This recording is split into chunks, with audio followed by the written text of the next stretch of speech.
اب سوال تو یہ بنتا ہے ساری کائنات اللہ آتی الرحمن عبدا، پوری کائنات کا ذرہ ذرہ، زمین و آسمان کا ذرہ ذرہ اس کے دائرہ عبدیت میں ہے، ذرا اس سے بھی پوچھے تیرا بندہ کون ہے، تو کسے اپنا کہہ رہا ہے؟ تو آواز دی سورہ صافات میں، سلام علی ابراہیم، سلام ہو ابراہیم پر، کذالک نجزی المحسنین، ہم احسان کرنے والوں کو جزا دیں گے، ضرور دیں گے، انہو من عبادنا المومنین، وہ میرا مومن بندہ تھا۔ اور آواز دی سورہ صافات میں آیت نمبر دوستان گرامی قدر 120 سے 22 میں، یہ 111 میں آواز دی تھی حضرت ابراہیم کو، اب آواز دی سلام علی موسیٰ و ہارون، سلام و موسیٰ پر، سلام ہو ہارون پر، انا کذالک نجزی المحسنین، ہم محسنوں کو ضرور بدلہ دیں گے، انہما من عبادنا المومنین، وہ میرے مومن بندے تھے، یعنی ابراہیم مومن بندہ تھا، ابراہیم مومن بندہ تھا، نوح مومن بندہ تھا، موسیٰ مومن بندہ تھا، اب آباد نوح، انہو کانا عبدن شکورا، وہ میرا شکر گزار بندہ تھا، یعنی ابراہیم مومن بندہ، موسیٰ مومن بندہ، ہارون مومن بندہ، اور نوح میرا عبد شکور تھا۔ پھر آواز دی سورہ صافات میں، سلام علی نوح فی العالمین، سلام نوح پر، انا کذالک نجزی المحسنین، کہ ہم اپنے محسنین کو، احسان کرنے والوں کو ضرور جزا دیں گے، انہو من عبادنا المومنین، وہ میرا مومن بندہ تھا۔ تو دوستان گرامی قدر، اب آواز دی سورہ یوسف میں، یہ 12واں سورہ ہے، اللہ پاک کی شاف فرماتا ہے انہو من عبادنا المخلصین، وہ میرا مخلص بندہ تھا، وہ میرا مخلص بندہ تھا۔ اب آواز دی سورہ دوستان گرامی قدر بنی اسرائیل میں آواز دی، سورہ زخرف میں آواز دی، اِنَّا هُوَ إِلَّا عَبْدٌ، اللہ کہتے ہیں انعمنا علیہ وجعلناہ مثلا لبنی اسرائیل، عیسیٰ ہمارا بندہ تھا، سورہ زخرف میں آواز دی عیسیٰ ہمارا بندہ تھا، ہم نے اس پر انعام نازل کیا، یعنی عبد منعم بنا دیا۔ اب ابراہیم میرا مومن بندہ تھا، موسیٰ میرا مومن بندہ تھا، ہارون میرا مومن بندہ تھا، نوح میرا عبد شکور بندہ تھا، یوسف میرا مخلص بندہ تھا، عیسیٰ میرا منعم تھا، انعام یافتہ تھا جس پر میں نے انعام کیا۔ اور آواز دی سلیمان نعم العبد انہو اواب، وہ میرا اواب تھا، یعنی بار بار آنے والا، بار بار اللہ کی طرف راجع ہونے والا، وہ اواب تھا، کوئی اواب تھا، کوئی مومن تھا، کوئی عبد شکور تھا۔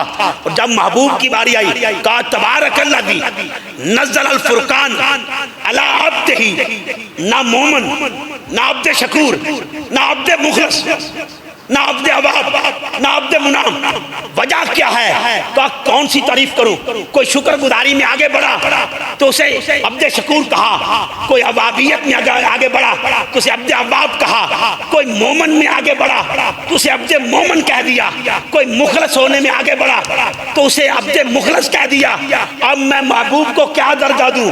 جو عبد شکور بھی سب سے آگے، جو عبد مومن بھی سب سے آگے، جو عبد مخلص بھی سب سے آگے، جو ہر درجے میں سب سے آگے ہو، اسے بندہ نہ کہوں تو اور کیا کہوں؟ او تبارک الذی نزل الفرقان علی عبدہ لیکون للعالمین نذیرا، سن لیں۔ پھر آواز دی سورہ بقرہ میں وَإِن كُنتُمْ فِي رَيْبٍ مِّمَّا نَزَّلْنَا عَلَىٰ عَبْدِنَا، جب کافروں کو چیلنج کیا نا، کافروں کو چیلنج کیا، لاؤ تو صحیح، فاتو بسورۃ من مثلہ، اس جیسی ایک صورت بھی دے کے آؤ۔ یہ نازل کیا، نزلنا علی عبدنا، میں نے نازل کیا اپنے بندے پر۔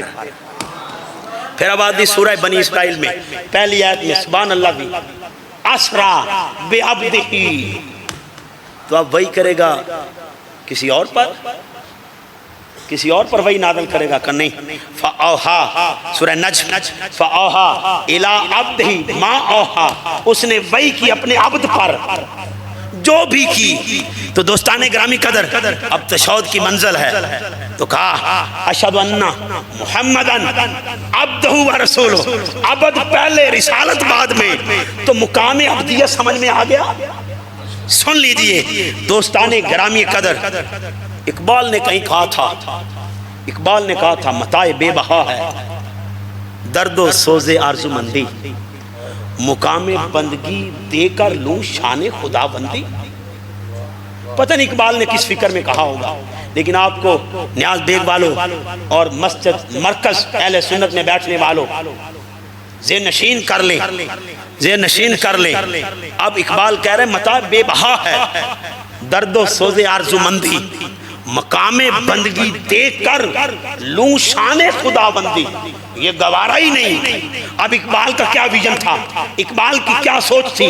میں نے تاریخ انسانی پڑھی، کوئی ہے ایسا جس کو شان خدا بندی مل رہی ہو اور وہ انکار کر دے؟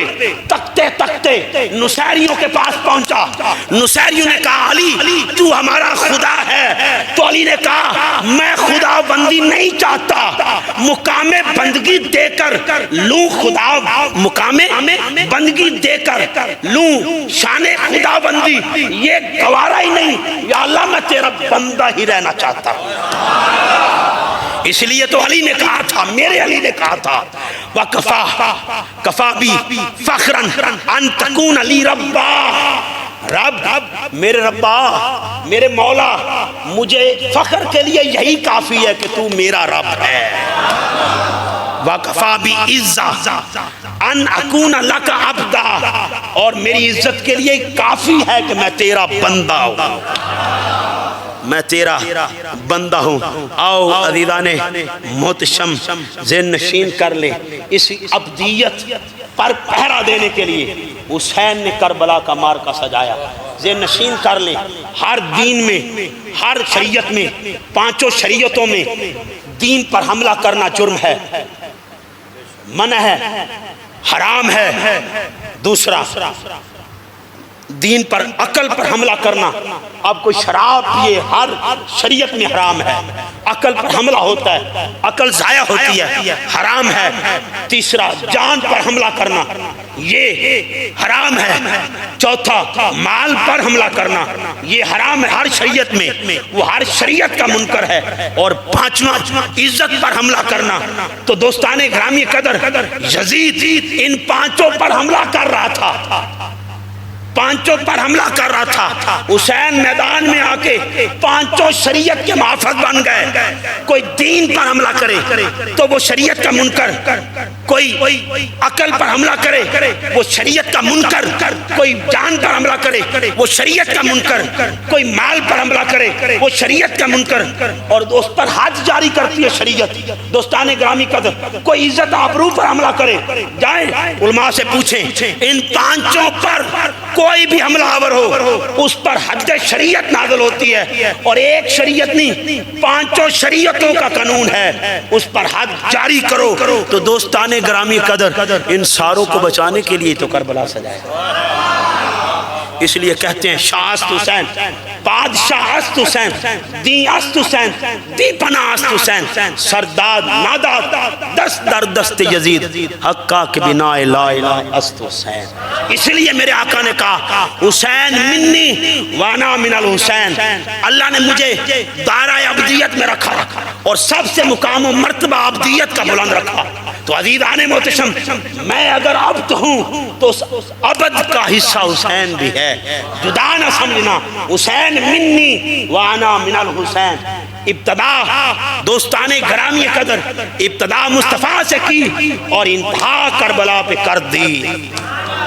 آؤ اللہ پاک مجھے آپ کو عمل کی توفیق عطا فرمائے۔